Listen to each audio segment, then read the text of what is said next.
ನಾವು ಯಾಕೆ ಮೋದಿಜಿಗೆ ವೋಟ್ ಮಾಡ್ತೀವಿ ಅಂದರೆ ಮೋದಿಜಿ ಬೇಟಿ ಬಚಾವ್ ಬೇಟಿ ಪಢಾವ್ ಸ್ವಚ್ಛತಾ ಅಭಿಯಾನಲ್ಲಿ ಕೆಲಸ ಮಾಡಿದ್ದಾರೆ ಮತ್ತು ಅವರು ಭಾರತ ಹೊರಗಡೆ ಎಲ್ಲ ಕೆಲಸ ಮಾಡಿ ಇಂಡಿಯಾನ ಮೇಲ್ಗಡೆ ಹೋಗೋಕ್ಕೆ ಕಷ್ಟಪಡ್ತಿದ್ದಾರೆ.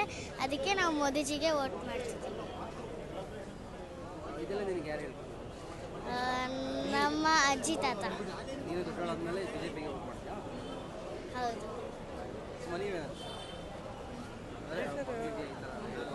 ಮೋದಿಜಿಯವರು ಭಾರತದ ಅಭಿವೃದ್ಧಿಗಾಗಿ ಎಲ್ಲ ಕ್ಷೇತ್ರದೊಳಗೂ ತುಂಬ ಚೆನ್ನಾಗಿ ಕೆಲಸ ಮಾಡಿದ್ದಾರೆ. ಸೊ ಅವರಿದ್ದರೆ ಇನ್ನೂ ಭಾರತ ಇನ್ನೂ ಅಭಿವೃದ್ಧಿ ಹೊಂದುತ್ತದೆ ಎಂಬ ಒಂದು ಇದರಿಂದ ನಾವು ಮೋದಿಜಿನೇ ಬರಬೇಕಂತ ಬಯಸ್ತೀವಿ. ಹೌದು, ಅವಳು ನೋಡಿದ್ದಾಳೆ, ಅವ್ರ ಕೆಲಸನೆಲ್ಲ ಟಿ ವಿನಲ್ಲಿ ಎಲ್ಲ ಅಬ್ಸರ್ವ್ ಮಾಡಿದ್ದಾಳೆ. ಅದಕ್ಕೆ ನಿನ್ನೆ ರಾತ್ರಿ ಎಲ್ಲ ಕೂತ್ಕೊಂಡು ಅಮ್ಮ ಅವರೇ ಬರೋದು ಅಂತ ಹೇಳಿ ಅದು ನಾವು ಸ್ವತಃ ಅವಳೇ ಮಾಡಿದ್ದಾಳೆ. ಸೊ ಮೋದಿಜಿ ಕಿ ಜೈ.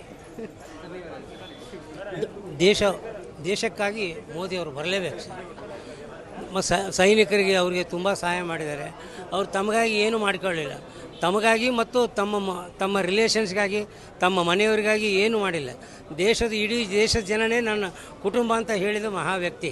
ಅವ್ರು ಏನು ಹೇಳಿದರು, ನಾವು words will be too short to explain. ಮೊಮ್ಮಗಳಿಗೇನಿಲ್ಲ ಸರ್, ಅವ್ರು ನೋಡೇ ಕಲಿತಾರೆ. ಅವ್ರು ಓದ್ತಾ ಇರೋದೇ ಕೇಂದ್ರೀಯ ವಿದ್ಯಾಶಾಲೆಯಲ್ಲಿ, ಮಲ್ಲೇಶ್ವರಂ ಕೇಂದ್ರೀಯ ವಿದ್ಯಾಲಯ. ಇದರಿಂದ ಅವ್ರು ಹೇಳೋದು ಬೇಕೇ ಇಲ್ಲ. Face is always index of the. ಈಗ ಇತ್ತೀಚೆಗೆ ಇದನ್ನು ಕೂಡ PM ಶ್ರೀ ಕೇಂದ್ರೀಯ ವಿದ್ಯಾಲಯ ಅಂತಾಗಿದೆ ಮಲ್ಲೇಶ್ವರಂ. PM ಅಂದರೆ ಮೋದಿಜಿಯವರೇ ತಾನೆ ಪ್ರಧಾನಮಂತ್ರಿ. ಇಲ್ಲ, BJP ಬರೋ ಲಕ್ಷಣ ಎಲ್ಲ ಇದೆ ಸರ್, 100%. ನಾನು ಸುಮಾರು ವರ್ಷದಿಂದ ನೋಡ್ತಾ ಇದ್ದೀನಿ ಸರ್. ತುಂಬ ಖುಷಿ ಆಗಿದೆ. ಈಗ 345ರಿಂದ 365ವರೆಗೂ ಗ್ಯಾರಂಟಿ BJP ಬರುತ್ತೆ. And they will form the government also. Modiji ಕಿ ಜೈ.